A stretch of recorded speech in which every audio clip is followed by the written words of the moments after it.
Hello, Bob, and welcome to Copenhagen. And thanks for inviting me, Nicholas. I'm Yes. very delighted to be here with you. And we started out the morning in the Copenhagen way. Is that correct? Yes, we did. We had cinnamon buns and caraway seed buns and yogurt and cortado coffee, all very excellent. Oh, the sun was out.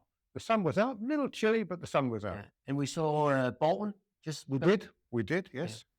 Yeah. Amazing. And we had a little tour, so everything looks great in sunny Copenhagen in the end of April. Amazing. And just with your words, why is customer retention in the automotive context important? Customer retention in automotive, or for that matter, any business, is vital to the lifeblood and profitability. Mm. If we focus on the automotive sector most predominantly, you're looking at various areas of retention. You're looking at new car sales retention, used vehicle sales retention. That's best captured through an auto finance tool. So you've got visibility and actionable data that you can reach out to customers with a message that's meaningful and timely to those customers, that makes them want to come back to you to transact on new business. And if you look at the after sales aspect, which is, again, super important to any automotive retailer group and manufacturer, because you're selling hours, you're selling labor, you're selling components and parts to fix older cars. Very valuable, very profitable, and the customer obviously wants to drive a very safe vehicle. It's crucially important that you have a contact method that is absolutely up to date, giving actionable data that allows you to reach those customers in a timely fashion and engage with them, because it's for their benefit, and give them the options to repeat, come back and buy from you, and make sure their car is in tip-top condition. Amazing. What's your personal story to falling in love with retention? Well, it goes back about 25, 30 years. I used to work in the US. Well, I worked for a US company, more correctly, who created the whole concept of personal vehicle leasing, primarily residual value financing products. And the product and the story that they wrapped around the opportunity for customers to change the way they drove vehicles, to give them the best cost of ownership, was through, in the UK, we call it a PCP. In France, they call it an LOA. In other markets, they call it personal leasing, but it's all pretty much a similar product. And they had a fantastic tool to introduce and to sell the product. But where they were weak or weaker was on the pinpointing the exact moment in time to renew those customers. And so, together with a business colleague of mine at the time, some 20 odd years ago now, we decided that we'd automate that process as far as possible, and we would build a SaaS application that we could promote to auto finance companies, primarily the captive auto finance companies, that would really give them a clear visibility of opportunities in the market. And we did that, touch wood, reasonably successfully over a number of years, and we counted several major captive finance companies as clients, and we work with them internationally. Amazing. And now you're sitting here on a new topic in terms of retention, after sales retention. Yes. And if we look into the report that we've done, like, in your words, how would you explain it to a good friend that after sales retention should be a number one strategic agenda? Because the profitability of the retail sector, and as I touched upon a little earlier, from the manufacturer's perspective of selling parts to fix cars, is hugely important. The front of house sales department pays for the overhead, keeps the lights on, pays the salary, and typically the after sales department generates the profitability for dealers and dealer groups. And so it's just an area of business that cannot be overlooked. When you look at car dealerships, you look typically at the sales department because it's kind of sexy and there's all the new cars and all nice and clean and all good stuff. You don't look at the service desk, but you mustn't overlook that huge workshop potential, because it is the lifeblood of profitability. Because I think that's kind of let's say we can all in this AI world drown in data and what is right and what's wrong. Mhm. But now we've interviewed or done a survey with 559 dealerships across Europe. And, you know, after sales is the only profit engine left. Let's say that it's of great significance that they Mm, said mm, this. mm, mm. You have any, what's your thoughts on that? Well, my thoughts were made crystal clear by a conversation I had earlier this morning with one of your colleagues, and I remembered these numbers because they were so valuable. Um, the dealer group should remain anonymous, obviously, but looking at and analyzing their data within that dealer group, it demonstrated three clear factors to me. 33% of the customer database of the data that was analyzed did not want to visit that dealership for service work. I mean, that's a big cross. You know, that's a hell of a leakage to have 33% of your database not wanting to come back to you. That needs investigation, very much so. The other area was, in one particular area, there was an investment of just over £12,000 sterling in a campaign opportunity that was carried out for that dealership that generated more than £100,000 sales revenue for their after sales department that otherwise would not have been generated because the data wasn't visible.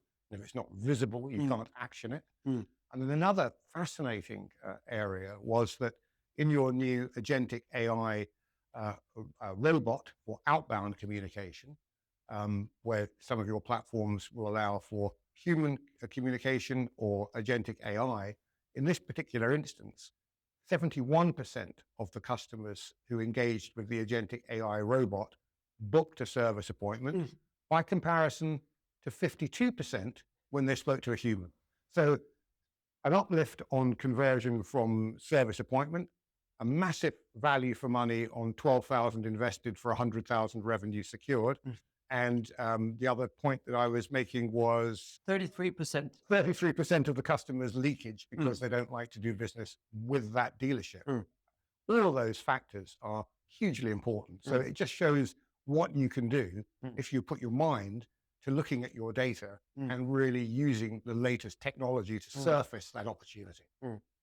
But I think that's maybe when you think about your personal history, and you talked about retention in finance. Yep. We may be at the same point here. Let's say that our research is right. It says 74% of dealers cannot quantify what they're currently losing. Back to your case. Is that what you're actually saying, trying to say out loud? Step one, know what you're losing. Undoubtedly. Again, your after-sales retention solution SaaS platform reminds me so much of my former SaaS customer retention finance platform.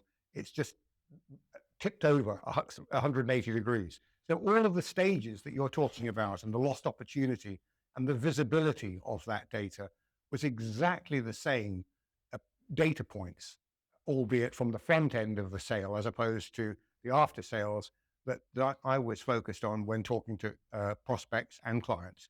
They simply didn't know. So the first thing that we would do would be to surface. For example, people would say, how many live customers do I have on my finance database with such and such a manufacturer? And I'd say, well, you tell me, it's your business. And they would bring a number out of the sky. And most regularly, it was probably half of that. And they didn't understand why it was half of that.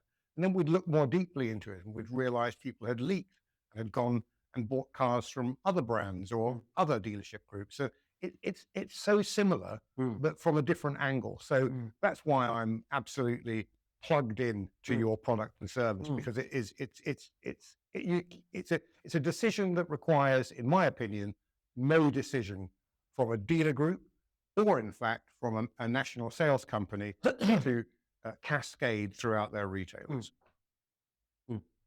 Yeah, no, but I think what you're saying is like, let's not do the blame game. Someone's doing something wrong.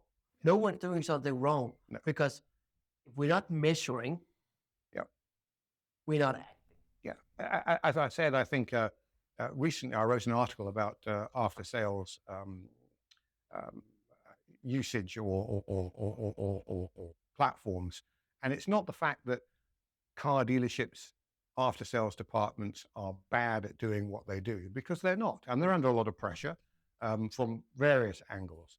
But what they really need is visibility, because without that visibility, without that 2020 crystal vision, they can't act on. They can't act and they can't engage. And if they can't act, they can't engage, they can't be held responsible. So to your point, Nicholas, let's draw a line in the sand and not worry about what happened before. Exactly. That's all neutral. Let's forget about that, guys. Going forward, let's take this approach together, and we will all benefit, including, most importantly, the consumer.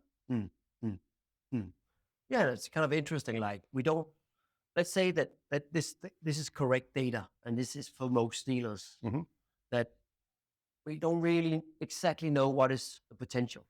Except, whereas if we are senior executive leaders, we know what the potential is. Yep. We go after it. Yeah, for sure, for sure. But we have to sort of put the golf ball on the tee.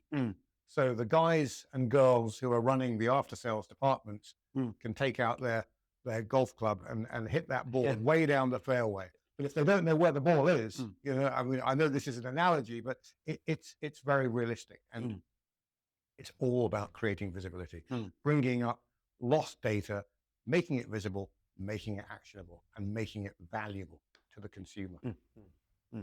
If you treat the consumers well, if you provide the consumers with an outstanding customer-first approach, and you share with them information that's of value to them and their safety of their driving, they will reward you by buying your services in most instances. Yeah, but I think let's maybe just start with point one and two, because it's always on strategic agendas. We quickly draw up all these 20 things we should do, but to get real urgency into the boardroom, we need to know what we are losing out of. Yes, exactly, exactly. And with your experience, like after sale generate 3 to 4 times profit per revenue than a new car sales. That's a given. That is an absolute given. How research based is that? Well, it's like the old adage that it costs you 2.5 times more to gain a new customer than to serve the one that you've already got, or 5 times more, or whatever that number may be. So with regard to it's all about lifetime value, and the lifetime value of a customer is going to come throughout the ownership cycle of that customer, and after sales is a huge driver. Once you've sold the car and you've made your fair profit on the physical metal of that vehicle, you've made your fair profit on the finance and insurance aspects and any other add-on value products, then the real money generator comes from the intravenous relationship that the service department, the after-sales department creates with that customer. Because if that customer has that relationship with one of your service advisors, then it becomes a much smoother, pathway, much smoother pathway. And this curve, I mean, I think the heading says it all. The graph on this slide, every dealer should have it on the wall, because you see the tail off in opportunity of customer loyalty as the car gets older, vis-a-vis the actual value increasing as the cars get older. So it's critical. It is difficult, by the way. It's not easy, because a lot of these franchise dealers, especially ones operating in premium locations, very high operating costs, and their staffing costs are high. So labor rates clearly are much higher than perhaps some of the local independents. But nevertheless, I think that the benefit and the reassurances that customers take from using a franchised dealer for the repair and maintenance of their vehicles, to me, is definitely worthwhile. So if you really were just talking to the, let's say, top 20 dealer groups in UK, you actually believe that they will all say, this is us. as soon as customers are out of the warranty plans, they leave us. There's a great point of leakage Mm. when the manufacturer's warranty expires, Mm. which is typically in the UK 3 years, 60,000 miles, so 100,000 kilometers or 3 years. And that is when a vast number of customers do move out to independent service centers. Now, many of the brands are very proactive and they provide service plans at discounted rates, which is sometimes helped by the manufacturer, across to bring those 4, 5, 6-year-old customers back into the brand environment.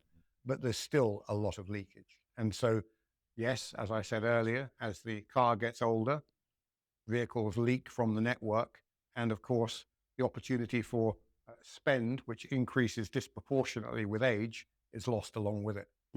And sometimes, the independent retailers who don't necessarily always have the very latest diagnostic equipment and so on and so forth, it can be, there's an old adage, buy cheap, buy twice. And sometimes, whilst there may be a saving to be made on the face of it, it may end up, not in all cases, actually requiring a second visit or perhaps a return to the original franchise dealer to get the issue fully fixed, which is going to ultimately end up costing you more than going to the franchise retailer in the first instance.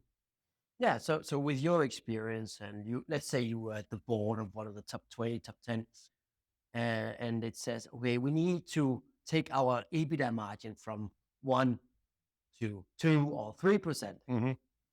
What would be on the first point thing to do? Well, clearly, without question of a doubt, would be to put the spotlight into the whole after sales activity. No question. There's only a limited amount of profit one can take out of a new car sale, and the environment for new car sales in the bulk of entry to mid-market, even to some of the premium sector products, is highly competitive within their own networks. And so profitabilities are thin. Profitability on finance commissions now are, in some cases, less than they would have been a couple of years ago, especially in the UK market, where we've had a big inquiry into the discretionary commissions payable by lenders to their dealers. And so the after sales department is really a pot of gold, a gold mine. It's a gold mine.